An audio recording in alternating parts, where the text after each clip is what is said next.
It is 9:04 on a Saturday evening. I am MalaniKai. Thank you so much for joining me Saturdays, 8 p.m. until 11 p.m. live on this legendary station, 95.5 WSB. Well, it's March Madness.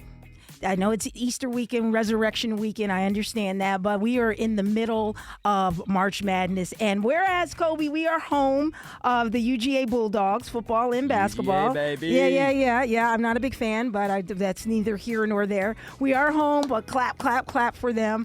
I wanted to have a segment on a March Madness, and not necessarily the X's and O's about it, but there are a lot of things out there, from transfer rules to NIL deals, that we as the regular person may not understand. And I thought, who better to bring on than the all-time winningest coach in Florida State history? Matter of fact, our program director went to Florida State. Ken Charles went to Florida State. Big fan of our next guest. He's the all-time winningest coach at Florida State. Been there 20 plus years. He's in the top. When you talk about ACC basketball, you're talking about arguably the best conference in men's basketball. And I said, who can we get him on? Can we get the legendary future Hall of Fame coach on this show on this night? And guess what, Kobe? Coach Leonard, the Leonard Hamilton, has joined us. Like the Leonard Hamilton. Coach Hamilton, welcome to the show. I want to make sure who you talking about. I'm talking about you, the legendary Coach Leonard Hamilton, who they're probably going to name the stadium after you, Coach. They're probably going to name the stadium after you. How are you doing? You're sitting out as you're kind of sitting out. You had a good run this year with Florida State. Of course, Florida State's a rival to our UGA here, but here you are with us tonight. How's the world looking out in Seminole County? Well, obviously, we, like most of the coaches now, we're trying to rebuild our program back to where we consistently have been over the years. And so it's a little bit of a battle right now, but we feel because of how successful we've been in the past, we'll come back real strong this year and be right back in the battle. Coach, I want to jump to something that is new for a lot of us. We're going to jump to, and those listening, big sports fans here in Georgia, and they watch as soon as the season ends, whether it's football or basketball, they're wondering, is their favorite player going to transfer? As you know, for years there was a penalty transferring Division I to Division I. There was a penalty for transferring to try to probably deter that. And now you can transfer as many times as you want to. As an ACC coach and one of arguably the best conference in the United States of America for men's college basketball, how do you feel about this new transfer rule? Well, this is a new era in college sports that we are going through now, where I think we all are trying to adjust. And I think the NCAA and the people who govern the NCAA are going through a transition period. And it seems to be unsettling, and it's really creating a very interesting situation for all of us. And you don't quite know what the rules are, and they seem to be changing. But in the transfer portal, it's a situation that's unlike other things in our system in America. We have order, and when you sign contracts, you normally have commitments that you have to live up to. They're binding and they're legal. In every walk of life. In other words, if you can't be the CEO of Wells Fargo in the next week, be the CEO of another bank, Tourist Trust, J.P. Morgan Chase. When you have an agreement, and there are restrictions as to what you can and cannot do. In other words, you can't be the president of Georgia State on Monday and the president of the University of Georgia on Tuesday. There are some stipulations that govern organization. You can't play for the Clippers on Monday and Atlanta on Tuesday. But in college athletics, you can play football in the fall and enrolled in school, another school in January. And that's odd, and it's kind of different than what we do in our normal daily lives. And it's coaches are adjusting. And then when you throw in NIL, that some media people are criticizing when you give the impression that you're concerned about it, they interpret that as maybe we're not for kids getting compensated. That's not the case. We just like to have some order, and that we know are some guidelines as to what we can and cannot do.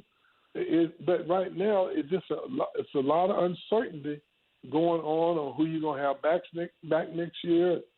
What are the reasons? What are the guidelines? And there's a lot of uncertainty in the air. And I just think that the way you solve this, we just need to have some conversation and make it fair for the youngsters, because they definitely deserve it. And then to make it fair, you can, as a coach, you can have some type of anticipation as to who you're going to have from year to year. And I don't necessarily have an answer, but I think there should be some conversation somewhere so we can kind of all feel that, we can have some idea of what's going on from year to year. We're talking to one of the greatest coaches in college basketball, been in Florida State. I think we're 22 years now, Coach Hamilton. Yes, but, I would like to add a little more to the conversation I just had.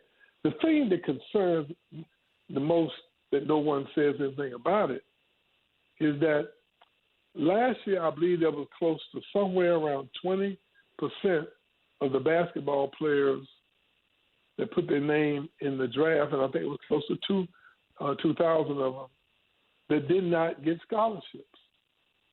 So let's say in the transfer portal, 20% that put their name in the transfer portal that did not get scholarships. Oh, so if that's close to 400 kids, I'm assuming, correct? Well, I got to ask my engineer. He's the math guy, but close to it. Okay, so you multiply that times 5.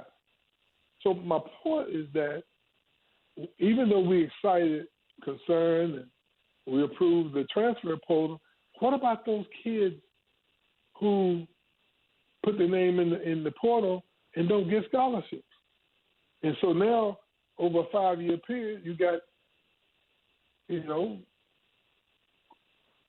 close to at least 1,000 kids. You got over 1,000 kids now stuck with no scholarship, no education, and we're creating another challenge for our youngsters. That's the byproduct of us not being organized enough, or just having a discussion so we don't allow ourselves to be caught in that situation. And unfortunately, and I'm not making a racial issue out of this, but 95% of those kids in basketball are African-American kids. Now, football is supposed to be more that didn't pick up scholarships on the football side. So we're helping some schools, some youngsters, and then we're creating some scenarios where I think we're going to have too many kids not being able to recover from the atmosphere that we're dealing with now. We're talking on the phone now live with legendary ACC coach, all-time winningest coach in Florida State, Coach Leonard Hamilton during March Madness. Coach, when we get back from the break, you brought up something. We touched on it a little bit, but there's something out there that most of us are trying to understand. It's called name, image, and likeness, known as NIL. I want to talk about NIL deals, kids now getting paid. You said you're not against it, but there's a flip side to that. So when we come back from the break, we're going to talk to Florida State head coach Leonard Hamilton. For those of you who heard it, all these players getting all this money, what's going on there? Florida State coach Leonard Hamilton will break that down. You're listening to MalaniKai. It is 9:16 on a Saturday evening. You're listening to MalaniKai. Thank you so much for joining us. I've got you live up until 11 o'clock. It is March Madness. My bracket is totally busted. I had Houston in the finals. I'm done. And so since we're talking about March Madness, we're in the middle of it, and we are an ACC state, home of the UGA Bulldogs. I only had clout to be able to – I had to go to Florida State to get my guess. So – well, here we go. He's on the home of the Bulldogs. That sounds weird. Florida State head coach, the most winningest coach in Florida State history in his 22nd year at Florida State. He will be in the Hall of Fame, and I know that arena down there is going to be named after him one day. He is Coach Leonard Hamilton. We're talking about March Madness, the transfer portal. Many of you holding your breath once your season ends. Is your favorite player going to stay at your school? So he broke that down. You'll have to go back and listen to the show afterwards to catch up on that. But now we're on name, image, and likeness. It's called NIL deals. And unless you're under a rock somewhere, I know you see it. You see, this person is making $3 million. This person is making $8 million. Players are now being paid. Coach Hamilton, for many years, it has been said that college athletes, especially in football and basketball, bring in so much money to universities that they should get paid, and that they are being used, and that schools like Florida State and schools like here UGA and these SEC and ACC schools and those big schools are making so much money off of these players. It's not fair. And now here we are, players are getting paid NIL deals. Is the ground even now? Is it all fair? Is it all fun, all fair, all evened out? Is this something that's good for the sport, college football and basketball, or college sports in general? Well, I want to make myself very clear. I don't think there's any coaches who are not in favor of kids getting NIL. Some schools can afford it, but I find it very interesting that when we start talking, we only talk about the schools that on Saturday they got stadiums full and they're on TV, and everybody think that's wonderful, that there must be a lot of money some places. You have some schools that have absolutely no money. They're operating in the rear, and the money that you see accumulated on Saturday, it pays for about 25 sometimes or more sports. Now, I'm not saying that, but most of the money that furnishes for the NIL, that money is not coming from the university. That money comes from outside sources that can't be written off. Most of the money that people donate to most universities are write-offs for those who can afford it. But then when people donate to the NIL, they cannot be written off. That's after-tax dollars, just to clear that up. But you have a certain segment of colleges, of people who fill their stadiums up, even though none of the money that comes from that area can be used to compensate the NIL. That's a whole nother outside entity. And then you have some schools that have the luxury of having donors that can contribute that way. Then you have some schools that have absolutely no way to get some of that money. So that's just a fact. Now, what do we do about that? I mean, that remains to be seen. But just because the school is making money, the NIL money comes from people who are not buying season tickets, and they're not contributing to the overall development of the school. That has to come from a total new source, a different source.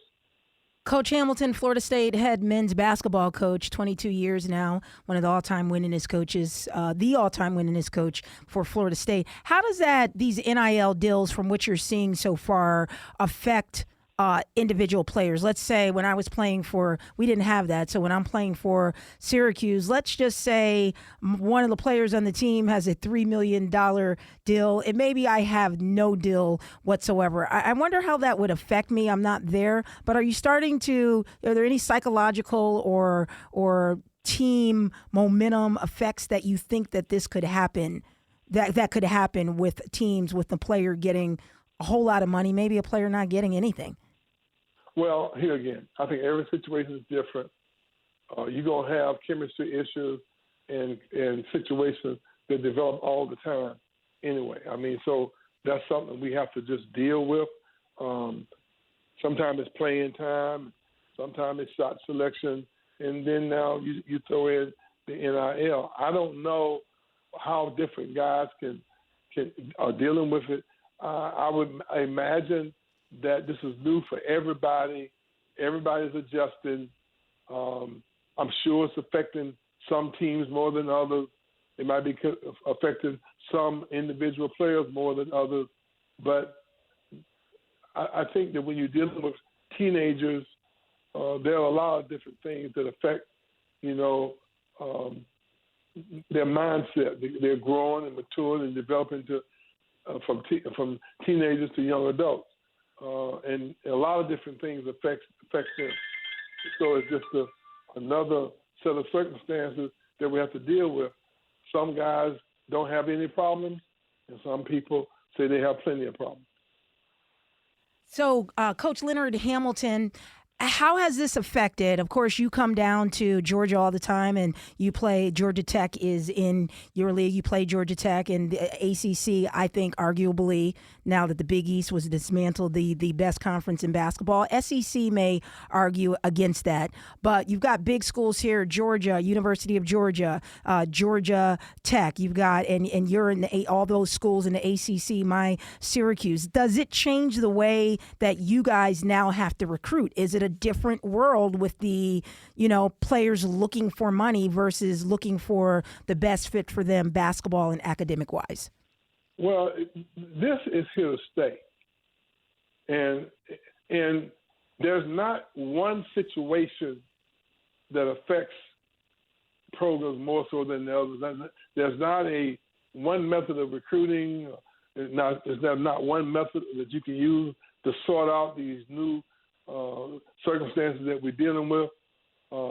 It is a little bit more challenging, but we all just got to try to find a way to figure it out. I'm being honest with you. It's a little bit more challenging, and hopefully we'll be able to adjust to it. But right now we all are learning and adjusting to these new circumstances that we're faced with. And I wish I could give you a concrete answer. I don't think the sky's falling.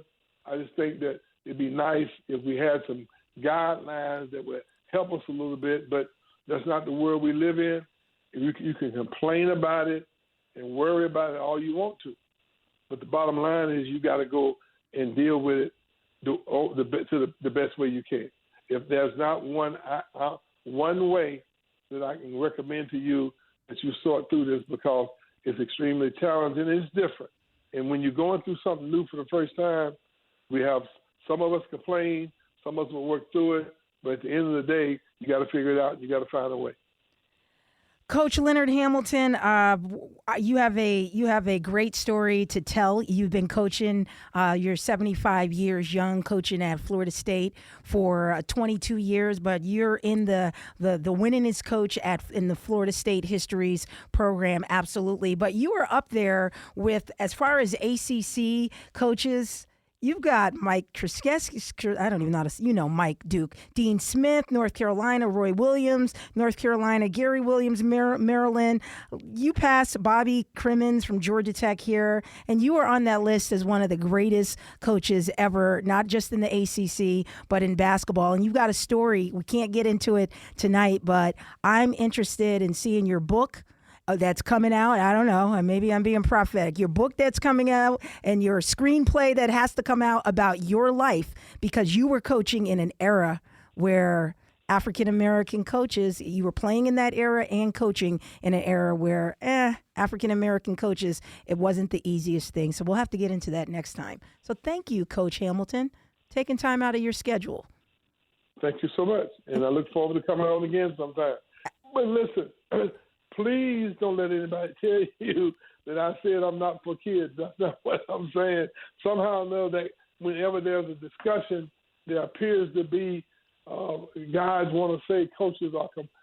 It's just that we would like to have some guidelines that we could adjust to, and right now it's kind of all over the place. Okay, thank you. Thank you, Coach Hamilton. We appreciate it. You're listening to MalaniKai. Oh, I forgot to tell him, coming up, the legendary UGA. Okay, I did go to Florida State. I did go out there and get a coach from Florida State to come on a Georgia's network channel. However, UGA's own Teresa Edwards, the legendary Teresa Edwards, in every Hall of Fame, she's going to follow that up. Oh, it's a March Madness hour like